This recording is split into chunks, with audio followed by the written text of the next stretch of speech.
नमस्कार। आज हम पढ़ाएंगे हिंदी में विराम चिन्ह। विराम चिन्ह जो है हिंदी भाषा का एक महत्वपूर्ण भाग है। तो हम जो आज स्टार्ट करते हैं। विराम का अर्थ है रुकना या ठहराव।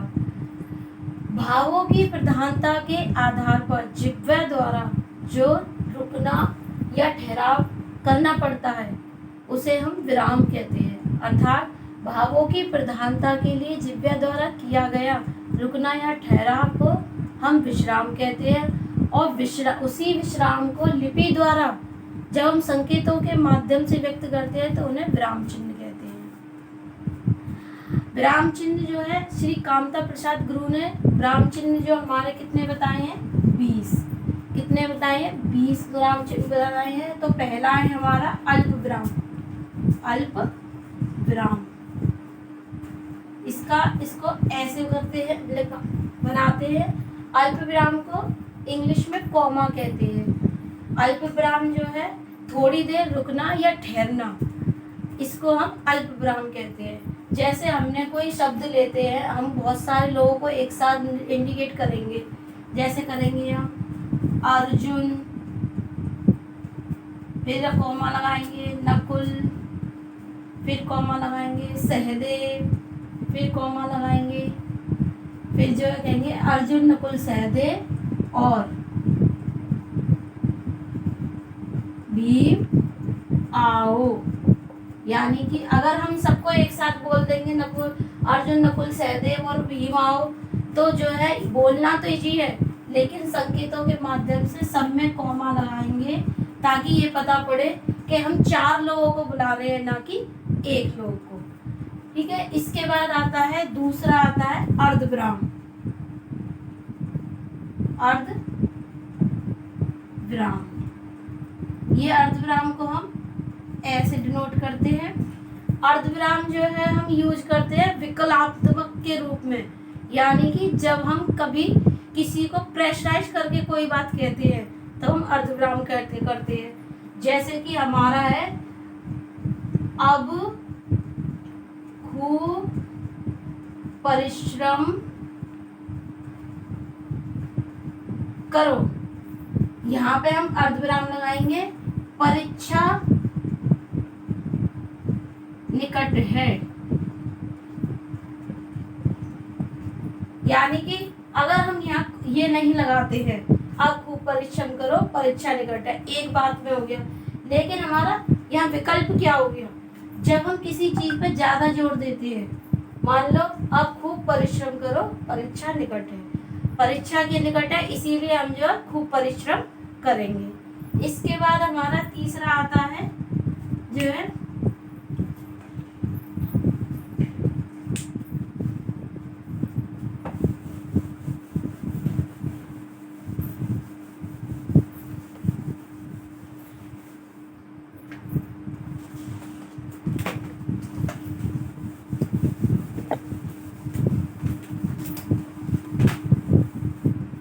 पहला हो गया अल्प विराम, फिर अर्धविराम और तीसरा हमारा आएगा पूर्ण विराम। पूर्ण विराम जिसे हम जो है इस तरीके से डिनोट करते हैं। जब हमारा कोई कार्य पूर्णतः रूप से समाप्त हो जाए तब हम पूर्ण विराम लगाते हैं। जैसे कि राम स्कूल जाता है, तो इसमें क्या है? राम स्कूल जाता है, उसका काम राम का जो है खत्म हो जाता है। तो ये जो हमारा होता है पूर्ण विराम। जब कोई कार्य हमारा पूर्णतः खत्म हो गया तो हम क्या लगाएंगे? पूर्ण विराम। अब हमारा चौथे नंबर पे आता है हमारा प्रश्नवाचक चिन्ह। इसको हम ऐसे करते हैं जब हम किसी से प्रश्न कर रहे हैं। जब हम किसी से प्रश्न कर रहे हैं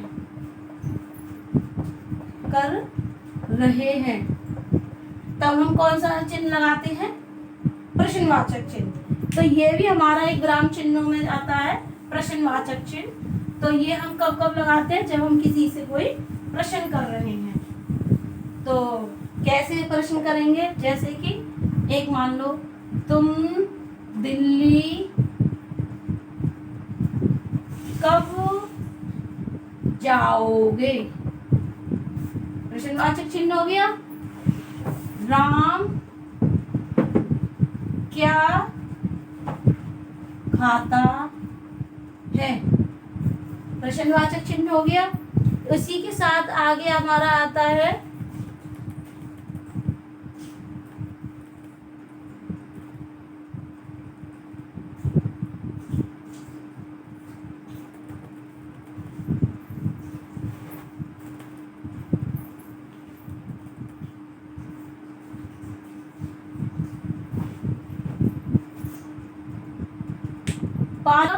जो है विस्मयादि बोधक, यानी कि अचंभित होकर। विस्मयादि बोधक में हम जो अपने मन के भाव, तो पांचवा हमारा आएगा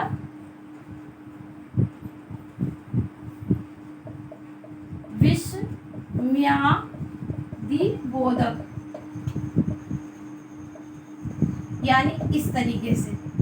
पांचवा विस्मयादि बोधक होता है जब हम अपने मन के भाव व्यक्त करते हैं, यानी कि हर्ष, खुशी, करुणा, वेग। जब इन सबको हम व्यक्त करते हैं तब हम विस्मयादि बोधक चिन्ह लगाते हैं। जैसे हर्ष के लिए लगाते हैं हम, हर्ष है हमारा, हर्ष के लिए लगाएंगे वाह, यहाँ हमने ऐसे करके लगा दिया वाह। खूब खेले, यानी कि ये हमारा हर्ष का विषय है, वाह हम खूब खेले या खूब खेले। अब जो है हमारा आता है करुणा। करुणा के लिए यानी करुणा, तो हम इसको ऐसे लिख सकते हैं हम, हे प्रभु रक्षा करो। तो यहाँ हमारा आ गया, यहाँ हर्ष हो गया, खुशी मना रहे हैं, खूब खेले, और यहाँ हमारा करुणा हो गया, भगवान से प्रार्थना कर रहे हैं, हे प्रभु रक्षा करो। इसी तरीके से हमारा छठा आता है निर्देशात्मक, यानी कि निर्देशक चिन्ह। निर्देशक चिन्ह हमारा इस तरीके से होता है, जिसे हम इंग्लिश में डैश भी कहते हैं।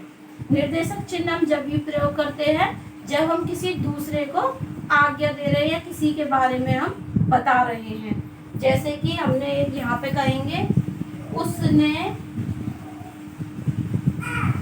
कहा, उसने कहा मैं नहीं जाऊंगा।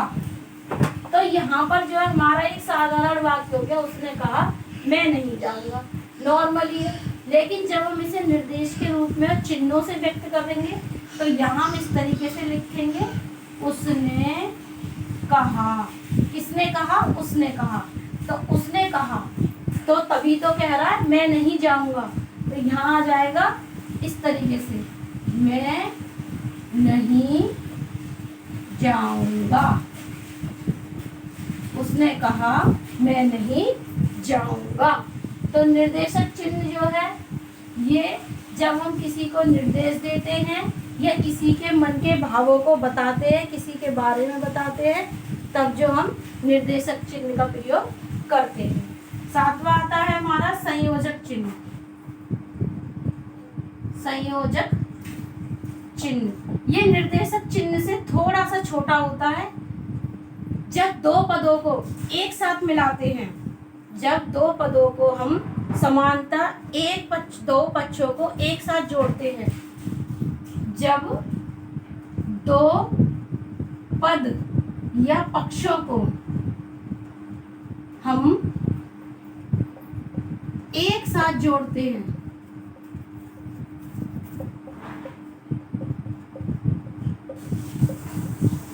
तब इसका प्रयोग हम संयोजक चिन्ह का करते हैं। ये समासिक पद भी समास के रूप में भी प्रयोग होता है, ये द्वंद्व समास में प्रयोग किया जाता है ज्यादातर। तो इसको हम कैसे लिख सकते हैं, राम और यहाँ हो गया लक्ष्मण। यहाँ लिखेंगे जैसे माता पिता। जैसे अब ये दो पद हो गए, राम अलग है लक्ष्मण अलग है, लेकिन एक साथ बोलेंगे तो हम संयोजक चिन्ह के साथ इन्हें जोड़ देंगे।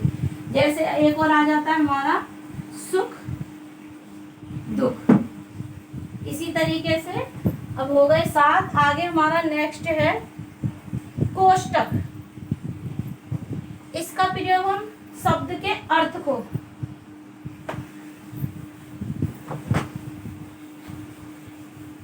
आठवां हमारा आता है कोष्टक। आठवां क्या है हमारा? कोष्टक। ये मैथ में भी काफी यूज होता है और हिंदी में भी। शब्द के अर्थ को व्यक्त करने के लिए, शब्द के अर्थ को व्यक्त करने के लिए हम जो है कोष्टक का प्रयोग करते हैं। तो शब्दों के अर्थ को प्रयोग करने के लिए, शब्दों के अर्थ को व्यक्त करने के लिए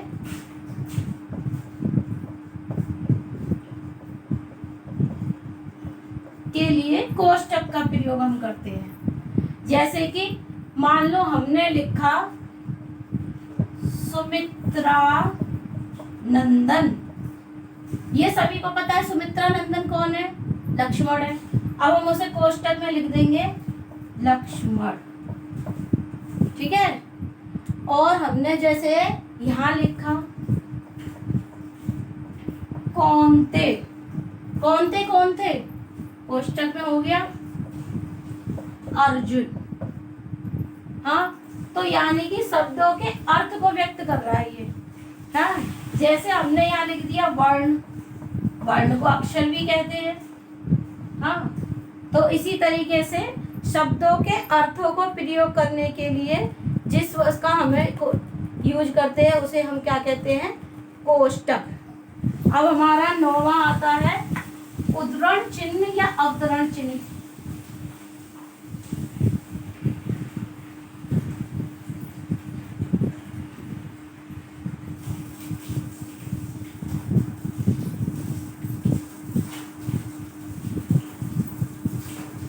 नौवां है हमारा उद्धरण चिन्ह, उद्धरण या अवतरण चिन्ह, अवतरण चिन्ह।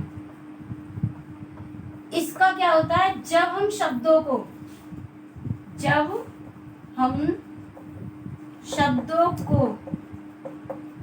ज्यों का त्यों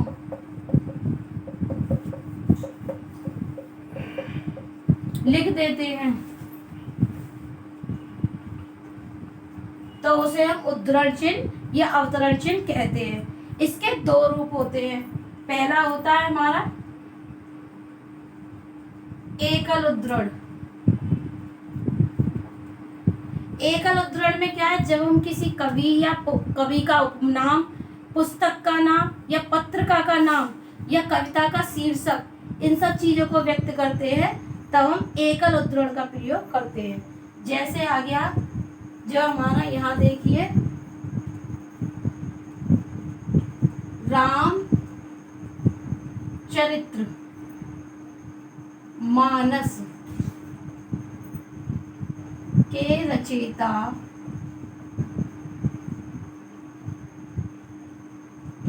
तुलसीदास हैं। रामचरितमानस के रचयिता तुलसीदास हैं। तो यहाँ जो है क्या आ गया? जो उनकी रचना आ गई, वो पुस्तक का नाम आ गया। तो रामचरितमानस क्या है? पुस्तक है और के रचयिता तुलसीदास है। तो हम जो किसी कवि की उसको ही तो बता रहे हैं, रचना को एक बारे में बता रहे हैं। तो ये हमारा जो है वाक्य तो ज्यों का त्यों है, लेकिन उसको भाव को प्रकट करने के लिए हम उसमें एकल उद्धरण लगाएंगे। रामचरितमानस के रचयिता तुलसीदास हैं। इसी ऐसे ही हमारा दूसरा आता है जो है दोहरा उद्धरण। दोहरा उद्धरण,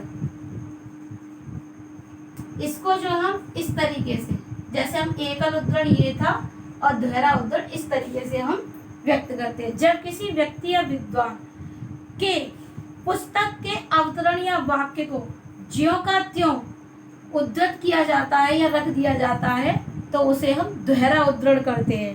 क्या कहते हैं? दोहरा उद्धरण। जैसे कि मतलब जब किसी जो है दोहरा उद्धरण हमारा, जब किसी कवि के तो दोहरा उद्धरण कैसे, और जैसे दोहरा उद्धरण है हमारा अहिंसा परमो धर्म।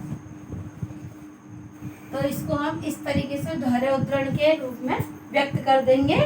तो ये जो है किसी कविता या कवि का बाकी जो कि जो लिखना, उसको हम दोहरा उद्धरण कहते हैं। इसके बाद हमारा जो है 10वां आता है विवरण चिन्ह। क्या आता है? विवरण चिन्ह। विवरण चिन्ह, इसको हम इस तरीके से व्यक्त करते हैं। किसी स्थान या व्यक्ति के वर्णन में जिस चिन्ह का प्रयोग करते हैं, किसी स्थान या व्यक्ति के वर्णन में, किसी स्थान या व्यक्ति के वर्णन में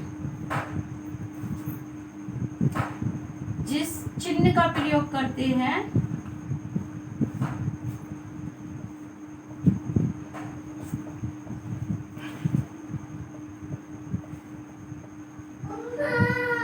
उसे हम क्या कहते हैं? विवरण चिन्ह। जैसे उत्तर प्रदेश के कई बड़े नगर, उदाहरण दे लो। उदाहरण जैसे उत्तर प्रदेश के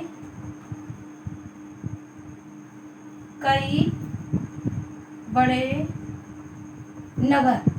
अब उत्तर प्रदेश के कई बड़े बड़े नगर, ये तो एक नॉर्मल वाक्य हो गया, लेकिन इसका जब हम इनके बारे में बताएंगे, स्थान के बारे में ही तो बता रहे हैं, तो हम जब क्या है इसको विवरण चिन्ह से डिनोट करेंगे। और कई बड़े नगरों में क्या आ जाएगा हमारा? लखनऊ, कानपुर, आगरा आदि। ये हमारा हो गया विवरण चिन्ह। विवरण चिन्ह के बाद हमारा आता है पुनरुक्ति सूचक चिन्ह। पुनरुक्ति सूचक चिन्ह जो है, पुनरुक्ति सूचक चिन्ह होता है एक ही बात को बार बार लिखना। एक ही बात को बार बार लिखने से बचने के लिए हम पुनरुक्ति सूचक चिन्ह का प्रयोग करते हैं। आइए देखते हैं। हमारा है पुनरुक्ति सूचक चिन्ह। पुनरुक्ति सूचक चिन्ह को हम कैसे डिनोट करेंगे? हाँ, इस तरीके से। एक ही वस्तु या एक ही बात को, एक ही वस्तु या एक ही बात को बार बार लिखने से बचने के लिए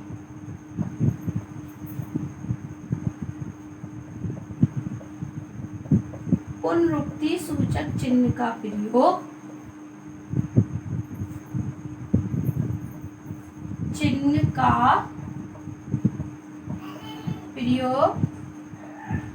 करते हैं। जैसे कि हम यहाँ लिख देते हैं किसी वस्तु का नाम, और यहाँ लिख देते हैं किलोग्राम।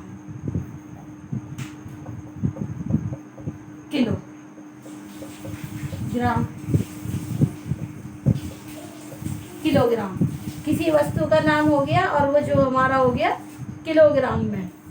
तो हम जो जैसे यहाँ लिखेंगे चावल, मान लीजिए हमें चावल खरीदने हैं 5 किलो, 5 केजी। फिर हमें चीनी भी खरीदनी है, वो भी 5 केजी करनी है, तो हम उसे यूं की त्यों लिख देंगे, हैं। तो यहाँ हमारा पुनरुक्ति सूचक चिन्ह का प्रयोग हो जाता है। फिर हमने आटा लिखा, वो भी हम इस तरीके से, मतलब किसी वस्तु या बात को बार बार लिखने से बचने के लिए हम पुनरुक्ति सूचक चिन्ह का प्रयोग करते हैं। इसके बाद जो हमारा आता है लाघव चिन्ह। लाघव चिन्ह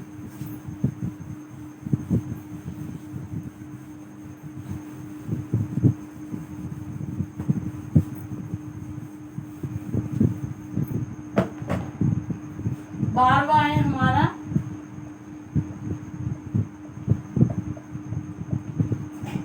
लाघव चिन्ह।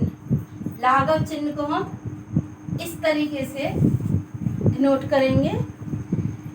लाघव चिन्ह को हम यहाँ पूरे शब्द के स्थान का उसके प्रारंभिक शब्द रखकर लगा देना लाघव चिन्ह कहलाता है।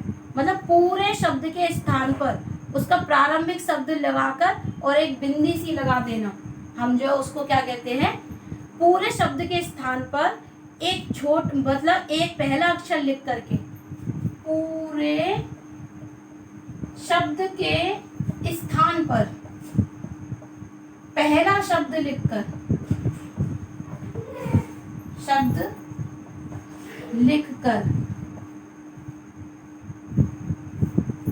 लाघव चिन्ह लगा देना।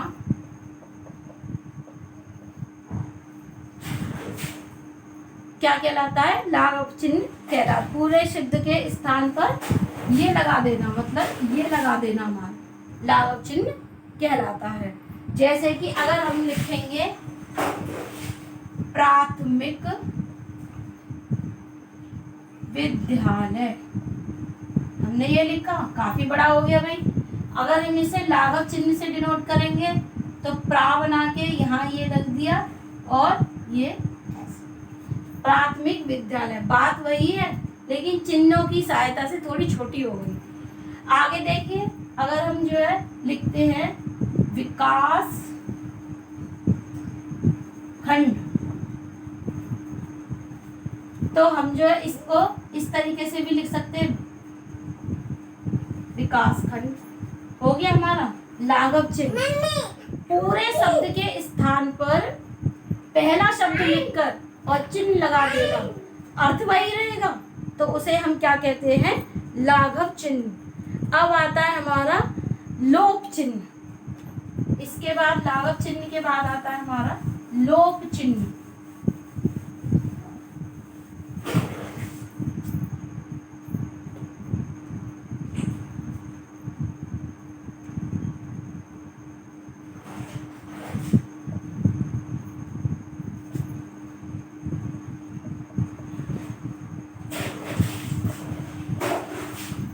लोप चिन्ह। लोप चिन्ह का मतलब इसको ऐसे ऐसे करके डिनोट करते हैं। जब किसी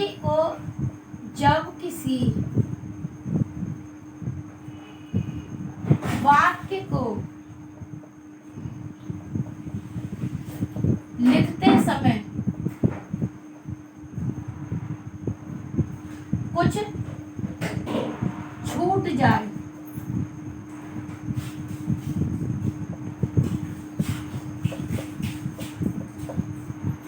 जब किसी वाक्य को लिखते समय कुछ पीछे छूट जाए या छूट जाए और वाक्य का अर्थ जो है प्रकट हो रहा है, तो उसे हम लोप चिन्ह की सहायता से व्यक्त कर सकते हैं। जैसे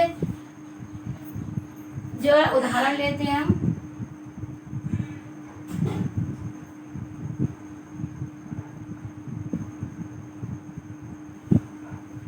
राम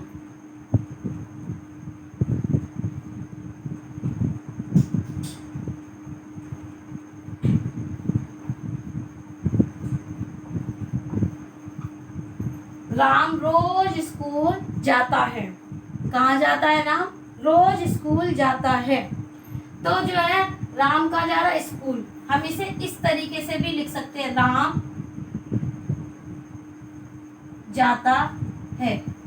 यानी कि जो हमारा रोज स्कूल जाता है बीच में छूट गया है, लेकिन जो है हमने फिर भी उस वाक्य को समझ सकते हैं। ऐसे ही लिख सकते हैं, लेखक ने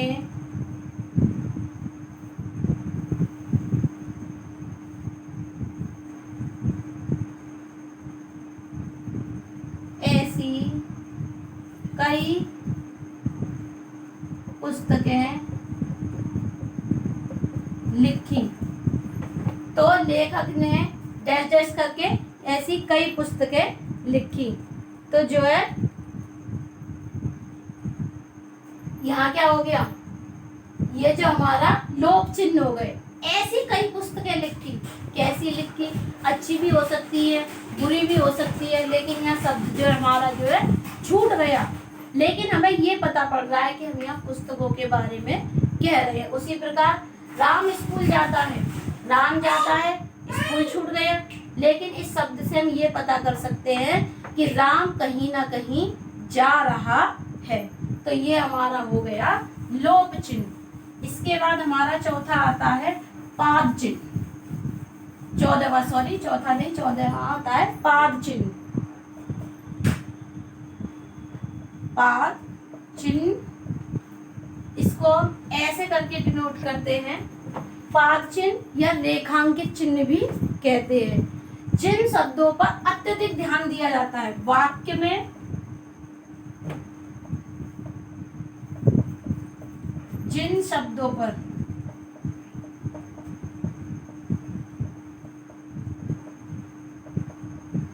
अत्यधिक ध्यान दिया जाता है उन्हें हम क्या कहते हैं, पाद चिन्ह। और ये जो है एक रेखा के रूप में व्यक्त किए जाते हैं। जैसे कि हमने यहाँ लिखते हैं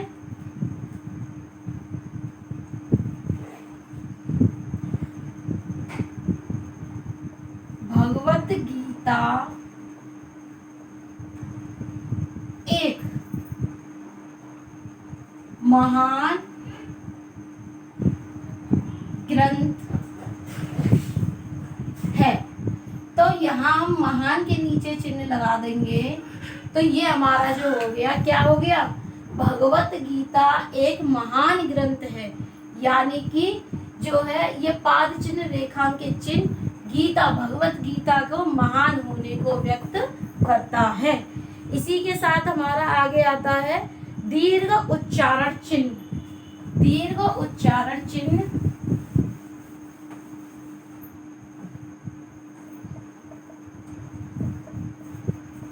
दीर्घ उच्चारण चिन्ह इसको हम ऐसे डिनोट करते हैं, जब किसी शब्द या शब्दों पर, जब किसी शब्द पर विशेष बल दिया जाता है,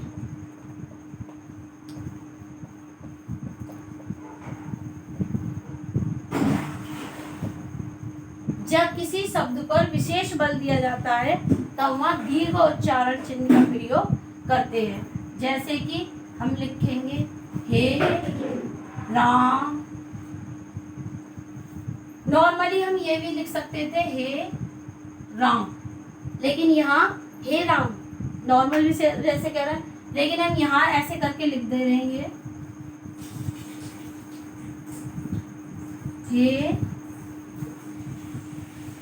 राम। यानी कि किसी चीज पे हम विशेष, राम पर हम विशेष बल दे रहे हैं। तो ये हमारा हो जाता है दीर्घ उच्चारण चिन्ह। अब आता है हमारा पाद बिंदु या नुक्ता।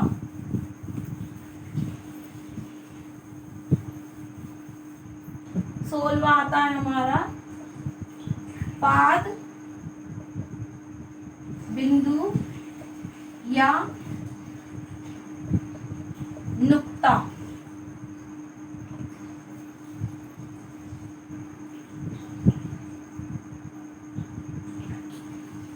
जब हम किसी अरबी या फारसी शब्द को प्रयोग करते हैं तब वहां हम पाद बिंदु या नुक्ता का प्रयोग करते हैं। जैसे कि जब हम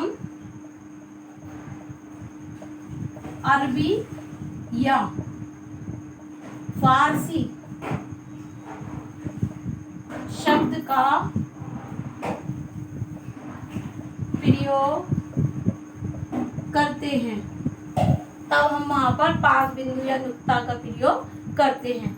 जैसे हमने यहाँ लिखा उदाहरण लेंगे गजब। गजब हम नॉर्मल भी लिख सकते हैं, लेकिन अगर यहाँ पाद बिंदु या नुक्ता का प्रयोग कर लिया जाएगा तो ये हमें पता पड़ जाएगा ये अरबी का शब्द है या ये फारसी का शब्द है। जैसे यहाँ लिख देते हैं हम जमीन, नॉर्मल है, लेकिन अगर हम यहाँ जा के नीचे पाद बिंदु या नुक्ता का प्रयोग करेंगे तो हमें पता पड़ जाएगा ये अरबी से लिया गया है या फारसी से लिया गया है। इसी के आगे आता है हमारा हंस पद।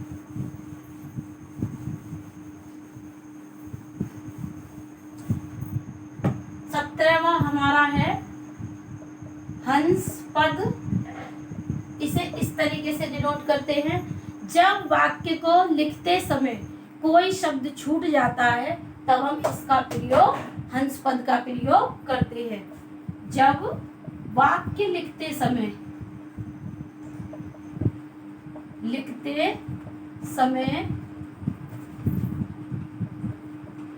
कोई शब्द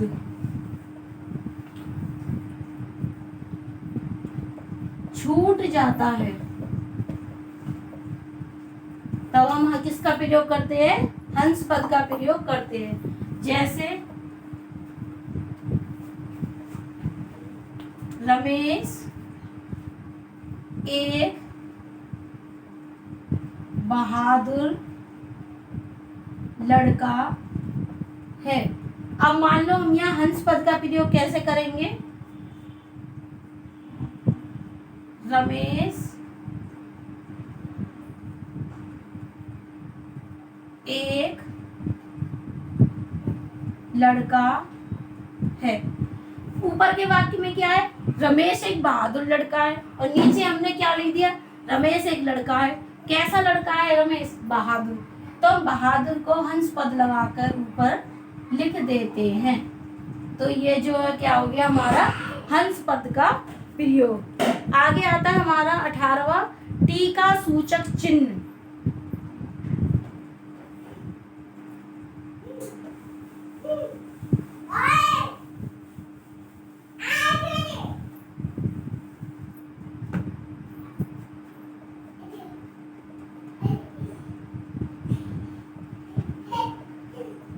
टीका सूचक चिन्ह। टीका सूचक चिन्ह इसे हम किस तरीके से डिनोट करते हैं? इस तरीके से, या जो है इस तरीके से, हाशिए में कोई सूचना के लिए तारांकित किए गए वाक्य को हम जो टीका सूचक चिन्ह कहते हैं। जैसे टीका सूचक चिन्हों का प्रयोग ज्यादातर हम गणित में करते हैं और इसको जो है कार्यालयीय वर्गों के लिए किया जाता है। जैसे मान लो हमने जो है यहाँ लिखा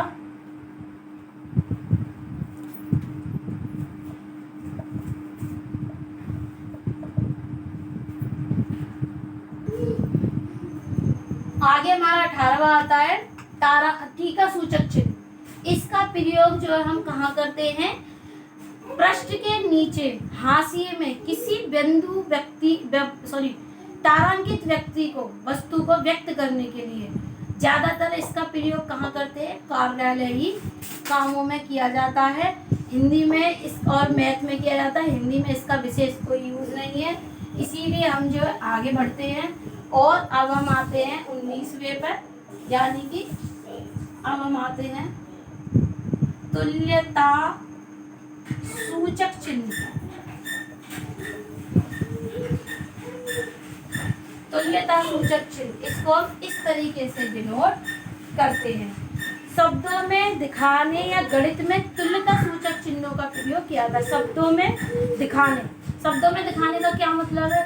जब हम किसी का अर्थ बता रहे हैं, जब हम किसी चीज का अर्थ बता रहे हैं तो उसमें जो तुल्यता सूचक चिन्ह का हम प्रयोग करते हैं। और ये गणित में भी बहुत ही यूज किया जाता है। जैसे हमने यहाँ लिखा पाषाण। पाषाण का मतलब क्या है? पत्थर। यहाँ हमने लिखा धरा। धरा का क्या मतलब है? पृथ्वी। यानी कि यहाँ जो है हम जो है किसी चीज की तुलना कर रहे हैं। किसी चीज की तुलना करने के लिए हम तुल्यता सूचक चिन्ह का प्रयोग करते हैं। इसके बाद हमारा जो है सबसे लास्ट में एक और आता है हमारा समाप्ति सूचक चिन्ह। समाप्ति सूचक चिन्ह, इसको इस तरीके से प्रयोग करते हैं। किसी लेख या अध्याय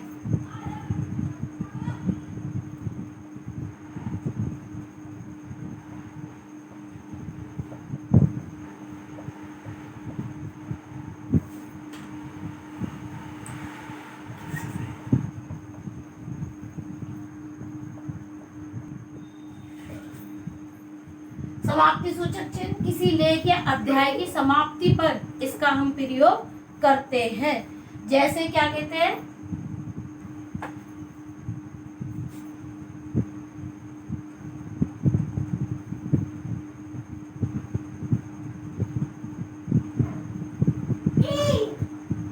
यह अध्याय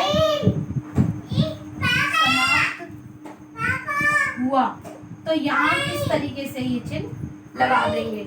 और गणित में भी इसका प्रयोग करते हैं, इति सिद्धम लिख देते हैं, किसी चीज को जो है उसको सिद्ध करते हैं जब प्रमेय निर्णय को, तो तब भी हम जो है ये चिन्ह लगा देते हैं। इसी के साथ आज हमारा टॉपिक समाप्त होता है। समाप्ति सूचक चिन्ह के साथ ही हमारा जो आज का टॉपिक समाप्त होता है। अगर वीडियो पसंद आई हो तो लाइक करें, सब्सक्राइब करें और वीडियो को शेयर करें। और अगर कोई क्वेरी हो तो नीचे कमेंट बॉक्स में ज़रूर बताएं। धन्यवाद।